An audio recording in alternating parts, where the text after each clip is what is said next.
बिस्मिल्लाहिर्रहमानिर्रहीम। साबिक chief justice Saqib Nisar ने अपनी ज़िंदगी का आखिरी इंटरव्यू दिया और कहा है कि इसके बाद उनकी सिर्फ एक किताब शाया होगी जो उनके मरने के बाद होगी और जिसमें बहुत राज होंगे।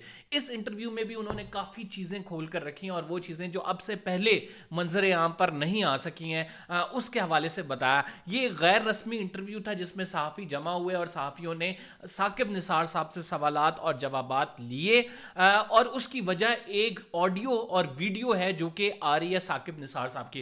ये तमाम मामला क्या है, माजरा क्या है, इसको हम आपको इस व्लॉग में बताएंगे और बताएंगे। हम आपको पहले खबर दे चुके हैं कि साकिब निसार पर इल्ज़ाम लगाया जा रहा है कि ये लॉबिंग कर रहे हैं नए चीफ जस्टिस के साथ। क्यों लॉबिंग की जा रही है और इनकी ऑडियोज़ व्हाट्सएप जो हैक हुआ है, क्या ऑडियोज़ बनाई जा रही हैं, हम ये एक्सप्लेन करेंगे और इसके साथ आपको ये भी बताएंगे कि इमरान खान की ज़मानत का फ़ैसला जो है वो इमरान खान के हक में नहीं जा रहा, ज़मानत नहीं मिलेगी। इमरान खान साहब के साथ क्या होने वाला है, कल 7 तारीख जो है उसमें पेशी है और उस पेशी बड़ी अहम है क्योंकि क्या उसमें इमरान खान साहब को गिरफ्तार किया जा सकता है। हमारे तक इतलात जो हैं वो आपके साथ शेयर करेंगे। दूसरा, पैमरा ने बैन कर दिया इमरान खान की तकरीर को और साथ फिर पैमरा ने ARY को भी बैन कर दिया है। तो क्यों बैन किया गया, वजूहात भी आपको बताते हैं और फैज़ हमीद साहब क्या नज़रबंद है, इसकी हकीकत क्या है, ये भी आपको इस व्लॉग में बताएंगे। अगर आपने चैनल सब्सक्राइब नहीं किया, सब्सक्राइब कर लें, बेल का आइकन ज़रूर दबाएं, फेसबुक पे फॉलो करना ना भूलें। देखिए, साकिब निसार साहब ने जो गुफ्तगू की है उससे ये साफ जाहिर होता है कि साकिब निसार साहब को खदशा है कि नई एक ऑडियो लीक उनकी मार्केट में आने वाली है और वो ऑडियो लीक बड़ी धमाकेदार है। इस ऑडियो लीक के हवाले से मैंने आपको पहले बताया था कि साकिब निसार पर जो मुखालिफिन हैं वो इल्ज़ाम ये लगा रहे हैं कि ये लॉबिंग कर रहे हैं तहरीक इंसाफ के लिए और इनकी चूंकि साकिब निसार की जस्टिस उमर अता बंदयाल से बहुत अच्छी बनती है और फिर जस्टिस इजाजुल हसन से बड़ी बनती है। उमर अता बंदयाल अभी चीफ जस्टिस हैं, इसके बाद फिर जस्टिस काजी फाइजी हैं और उसके बाद जस्टिस इजाजुल हसन ने चीफ जस्टिस बनना है।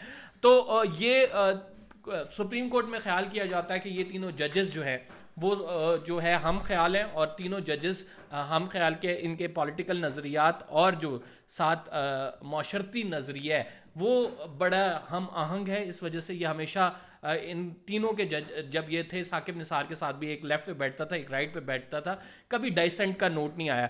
तो लिहाजा साकिब निसार के हवाले से और ये इल्ज़ाम लगाया था साबिक army chief general Qamar Javed Bajwa ने कि साकिब निसार इमरान खान को मुआवनत फराहम कर रहे हैं और इस मुआवनत के इल्ज़ाम के जवाब में साकिब निसार साहब ने साफ़ियों को आखिरी अपनी ज़िंदगी का इंटरव्यू दिया है। उन्होंने कहा कि ये इल्ज़ाम बिल्कुल गलत लगाया जा रहा है, मेरा व्हाट्सएप हैक हो गया है, इस हैक में बहुत सारा डाटा जो है वो मेरा उसको चोरी किया गया है, उसको डिस्टॉर्ट करके मार्केट में डाला जाएगा और बहुत सारी चीज़ें मुझसे मंसूब की जाएंगी।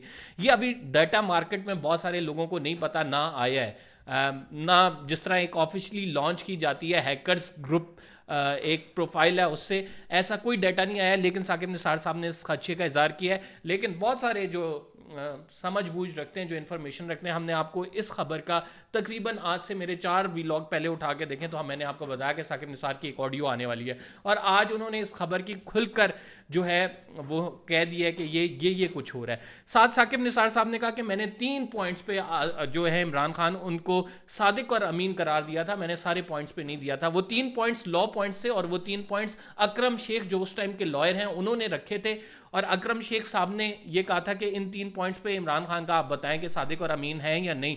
तो साकिब निसार ने कहा कि उन 3 पर मैंने फैसला किया था, मैंने एज अ वोल नहीं कहा था कि सादिक और अमीन है, बहुत सारी जगह पे वो सादिक और अमीन नहीं है, लेकिन इस फैसले को सियासी मकासद के लिए यूज़ किया गया।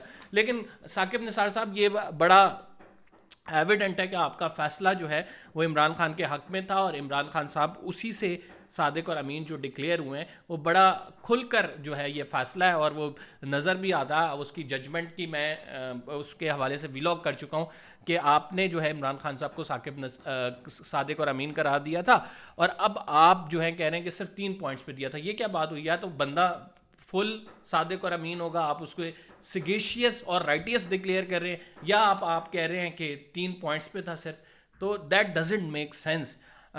तो आगे चलते हैं, आगे की खबर आपको बतानी है। लेकिन साकिब निसार से मुतालिक जो एक और ख़बर है, उन्होंने कहा मैं जब सेक्रेटरी लॉ था तो ऐसे काम होते थे कि मोटरवे गिरवी रख के बॉन्ड्स जारी करने का कहा गया और उस टाइम पे आपको पता है कि कानूनी मुआवनत इसके लिए दरकार होती है। तो सेक्रेटरी लॉ मेरे पास काम आया तो मैं देख कर हैरान रह गया कि सियासतदान हमारे मुल्क का सौदा किस तरह से करते हैं اور یہ ساری چیزیں میں اپنی کتاب میں لکھوں گا، اور وہ صرف میرے مرنے کے بعد شائع ہوگی، کیونکہ اگر وہ پہلے آ گئی تو وہ بڑے دھماکہ دار ہوگی۔ انہوں نے کہا میں سانگڑ میں گیا، اور سانگڑ میں جو ہے ایک پروجیکٹ لگنا تھا، اور وہ پروجیکٹ تقریباً 10 ارب کا تھا، میرے جانے سے 10 کروڑ کا ہو گیا۔ کسی نے بیچ میں مخبری کی آپ کی گاڑی پر حملہ ہو سکتا ہے، تو میں نے کہا اگر آپ نے مخبری کر دی ہے تو اگر میں مارا جاتا ہوں تو یہ میرے مرنے سے انقلاب آئے گا۔ یہ ثاقب نثار صاحب کی یہ گفتگو ہے جو صحافیوں سے میں آپ کے سامنے رکھ رہا ہوں۔ پھر ثاقب نثار صاحب نے کہا کہ عدلیہ کہ میں عمران خان صاحب کی کیوں حمایت کروں گا، میں عمران خان صاحب کو کیوں سپورٹ فراہم کروں گا، مجھے اس سے کیا فائدہ ہوگا۔ پھر ثاقب نثار صاحب نے یہ بھی کہا کہ میں نے جنرل فیض حمید کے کہنے پہ فیصلہ نہیں دیا، نہ ہی جنرل فیض حمید کے کہنے پہ کسی کو نااہل کیا ہے، یہ ساری باتیں جھوٹ منسوب کی جا رہی ہیں، اور میں خود سابق army chief general Qamar Javed Bajwa سے اس حوالے سے بات کروں گا۔ یہ ساری ثاقب نثار صاحب نے باتیں کی ہیں۔ خیر اگر ان باتوں پہ تجزیہ آپ کو دیں، ثاقب نثار کا دور جو ہے پاکستان کی تاریخ میں ایک سیاہ ترین جوڈیشری کا دور تھا، جو ایک ریشنل صحافی ہے جو سمجھ بوجھ رکھتا ہے، جو سپریم کورٹ کور کرتا ہے، وہ اس حوالے سے بخوبی جانتا ہے کہ ثاقب نثار نے عدلیہ کو بہت زیادہ نقصان پہنچایا ہے۔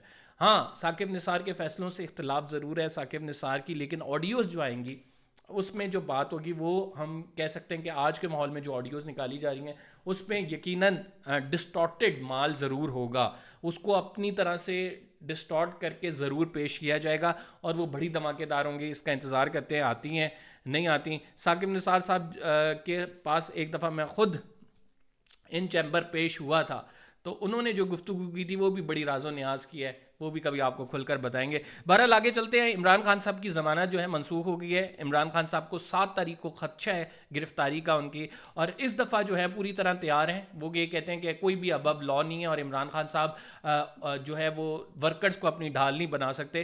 تو آپ گرفتاری کرنا چاہتے ہیں بڑے شوق سے کریں آپ گرفتاری، ایک تو آپ عوامی پریشر کو دیکھ لیں کہ عوامی پریشر آپ برداشت کر سکیں گے یا نہیں، کیونکہ یہ نواز شریف کی گرفتاری نہیں ہے، یہ مریم نواز صاحبہ کی گرفتاری نہیں ہے، یہ زرداری صاحب کی گرفتاری نہیں ہے۔ عوام کی پوری سپورٹ اس ٹائم عمران خان صاحب کے ساتھ ہے، اور اگر آپ نے گرفتاری کی اس کی 110% ریپرکشن ہوں گی، اور وہ ریپرکشن آپ فیس کر سکتے ہیں۔ آپ نے پولیٹیکل وکٹمائزیشن کرنی ہے، ویل اینڈ گڈ، شہباز شریف صاحب آگے بڑھیں، گرفتار کریں، لیکن آپ کے پولیس والے جو گرفتار کرنے جاتے ہیں وہ تو خود ایسا لگ رہا ہوتا ہے کہ اریسٹ ہو گئے ہیں، ان کو چھڑوایا جاتا ہے مجمع سے۔ تو اٹس پبلک سپورٹ، آپ پبلک سپورٹ کا مقابلہ نہیں کر سکتے ہیں۔ اس کے بعد پھر عمران خان صاحب کی 7 تاریخ کی پیشی جو ہے وہ بڑی امپورٹنٹ ہے۔ 7 تاریخ کو پیش ہو کے کیا ان کو گرفتار کیا جاتا ہے، یعنی میرے سورسز یہ کہتے ہیں کہ بڑا مشکل ہے اس دفعہ ضمانت ملنا، گرفتاری کے لیے یہ پوری طرح سے کوششیں کر رہے ہیں۔ یہ پاسبل ہوگا یا نہیں یہ تو کوئی وہ بتا سکتا ہے جسے آنے والے وقت کا حال پتہ ہو، لیکن ہمارے سورسز اور جو اطلاعات ہیں وہ یہ کہہ رہی ہیں کہ ایک پبلک پریشر بہت زیادہ بنا ہوا ہے، جس کو بار بار جو ہے وہ ڈسکس ہوتا ہے پاور کوریڈورز میں کہ اس پبلک پریشر کا کیا کیا جائے۔ فیض حمید صاحب پہ آتے ہیں۔ بتایا گیا تھا، خبر آئی تھی کہ فیض حمید کو نظر بند کیا گیا ہے، لیکن ایسی کوئی بات نہیں ہے۔ فیض حمید صاحب کل ایک شادی میں چکوال کی نظر آئے اور اس میں شرکت کی۔ فیض حمید کے خلاف کارروائی انیشیٹ ہو گئی، یہ بات درست ہے۔ فیض حمید کو گرفتار کیا جائے گا یا نہیں، اس حوالے سے خبریں موجود ہیں کہ ان کے خلاف کارروائی ہوئی ہے، کیسز کھولے گئے ہیں، ان کو جو ہے گرفتار کرنے کی کوشش کی جائے گی، لیکن رائٹ ناؤ ابھی کی صورتحال یہ ہے کہ صرف کارروائی انیشیٹ ہوئی ہے، کوئی گرفتاری یا نظر بندی کا معاملہ نہیں ہے۔ آگے چل کے گرفتار ان کو کیا جا سکتا ہے، یہ بالکل آن کارڈز ہے اور اس پر ورکنگ بھی ہو رہی ہے۔ تو جو بھی معاملات ہوں گے آپ کو بتائیں گے۔ فی الحال کے لیے اتنے، کمبر زیدی کو اجازت دیجیے، اللہ حافظ۔